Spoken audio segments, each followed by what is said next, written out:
자, 잠시 시계를 어제로 돌려서요. 혼돈의 24시간이라는 제목을 달아봤습니다. 정확하게는 23시간 조금 넘는 시간입니다. 어제 자정부터 5월 10일 자정부터 쭉 그 다음 날까지 이어졌던 자, 비대위를 소집하고 새벽 2시 반에 김문수 후보에 대한 선출을 취소하고 그리고 다시 후보자 등록 신청 공고를 게시를 하고 자, 새벽 3시부터 4시 사이에 한덕수 전 총리가 국민의힘에 들어가고 대선 후보 등록을 완료하는 일이 이게 새벽 3시, 4시 사이에 일어나게 됩니다. 비대위는 한 후보의 등록을, 한 총리의 후보 등록을 의결을 했고요. 그 다음 장이요.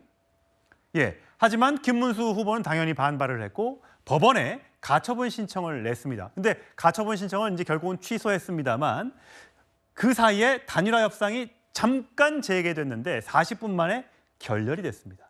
자, 아침부터 저녁 늦게까지 ARS 전화를 통해서 전 당원, 70만 당원에게 자, 후보 교체가 찬성하느냐 또는 반대하느냐 여기에 대해서 물었는데 그게 결국 과반의 반대로 결국은 후보 교체 안건이 부결이 된 거죠. 자, 그래서 저희가 준비한 게요.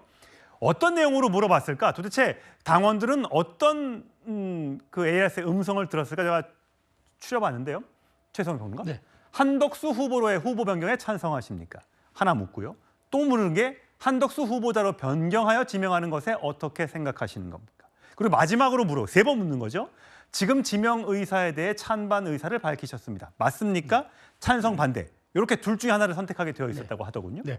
이거는 김문수 후보에 대한 찬반이 아니라 한덕수 후보의 찬반이었던 거예요. 그러니까 냉정하게 물으면은 김문수는 변수였고 한덕수가 상수였던 질문이었습니다. 자, 그렇다면 이렇게 말하자면은 우리가 사전 인식성 질문 혹은 유도성 질문이라고 하면은 사실상 이 질문에 그 당원들이 거의 따라가서 응답하는 게 그 관례고 아마 추세라고 저도 봤는데 이게 어쨌든 과반을 획득하지 못했다는 얘기는 대의가 없었고 명분도 없었다. 그리고 그렇게 핍박받는 이미지를 연출하는 김문수 후보의 격렬했던 저항이 비주류지만 주류로 도약하는 그게 말하자면 상징 자본이 됐었다. 그런 측면에서 저는 당원들이 정말 집단적 지성을 통해서 당이 결국 정치로 해결해야 할 문제를 사법의 영역으로까지 끌어가는 이른바 정치의 사법화를 이뤄냈던 것을 오히려 당원들이 정치적 역량으로 방파제로 막아준 것이다. 이렇게 평가합니다. 이 질문은 사실상 한덕수 후보를 옹립하려는 거의 어떤 배경이 깔려 있는 것으로 봐야 하는데 당원들이 여기에 절반 이상이 동의하지 않은 것은 과정의 절차성과 그다음에 향후 이 대선의 미래 과정을 봤을 때 이렇게 가서는 국민의힘의 미래가 없다고 판단한 것 같습니다. 예, 아마 국민의힘 지도부 입장에서는 또 많은 의원들의 생각에서는 그 전에 여러 가지 여론을 조사를 해보니까 대통령 단일화, 후보 단일화에 대한 열망이 크구나 아마 느끼고 있었을 것 같아요. 자, 신동욱 수석 대변인이 그랬었죠. 김문수, 한덕수 단일화 필요하다가 82%를 넘었다.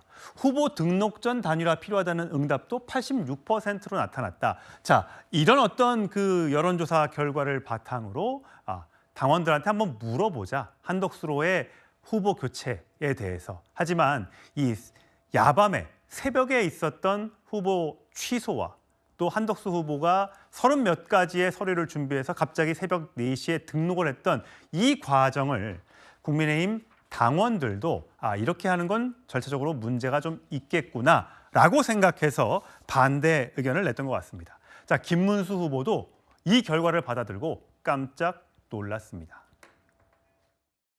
사실 저는 굉장히 놀라운 기적이 일어났다고 생각합니다. 보통은 찬반 투표를 물으면 찬성이 많이 나오지 반대가 많이 나오는 경우는 아주 이례적입니다. 지도부의 방향이 굉장히 강하게 작용했음에도 불구하고 이것을 이겨내고 민주주의를 바로 세워주신 당원 여러분들께 정말 감사드리고.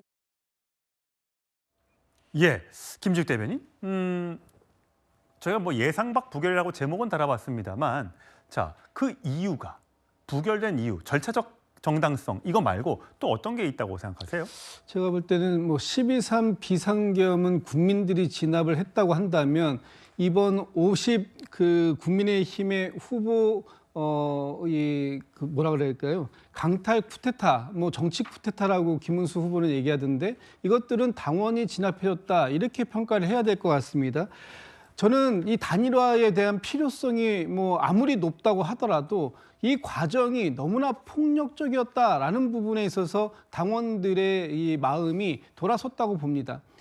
누군가 한 사람을 위해서 새벽 3시부터 4시까지 딱 1시간만 입후보할 수 있는 자격을 쥐어주고 그 입후보 시간 동안에 한덕수 후보 한 사람만 입후보할 수 있었다라고 한다면 이것은 누가 보더라도 이건 후보를 갖다가 교체하기 위해서 지도부가 어떤 사전에 모의를 하고 어떤 계획을 세우지 않았는가라고 볼 수밖에 없는 것이고 이 부분에 대해서 당내 인사들 뭐 예를 들면은 한동훈 전 후보라든지 아니면 안철수 전 후보 같은 경우에 기자회견을 통해서 이 부분에 대해서 신랄한 비판을 가하지 않았습니까? 이런 것들이 결과적으로 보면 당원들이 보기에도 너무나 무리한 그런 후보 교체였다라고 보는 거죠. 이번에 단일화를 기대했던 것은 승리하기 위해선 아름다운 단일화가 이루어져야 되고 그 단일화를 통해서 시너지 효과를 낼 수 있을 것이다라는 믿음이 있었기 때문에 단일화가 필요하다는데 80%가 넘는 많은 찬성률을 보였던 건데 이렇게 단일화를 폭력적인 방식으로 뭔가 후보의 지위를 강탈하려고 하는 모습 이런 것이 어떻게 민주정당이라고 하는 국민의힘 공당에서 이루어질 수 있겠는가 하는 이 분노가 이번 단일화 어떤 이 여론조사에 그대로 반영돼서 부결의 표가 나온 것이다 이렇게 해석하는 것이 맞는 게 아닌가 싶습니다. 예, 우여곡절 끝에 다시 원상복귀된 김문수 후보. 자, 이제 공식 후보 등록을 마쳤고 내일부터 공식 선거 운동에 들어가는데 김문수 후보가 얘기했던 것처럼 원팀이 되어서 국민의힘 의원들 전원이 김문수 후보의 당선을 위해서 열심히 뛰어줄지 그 모습이 아마 국민들이 또 국민의힘 지지자들이 보고 싶은 아마 그런 모습이겠죠.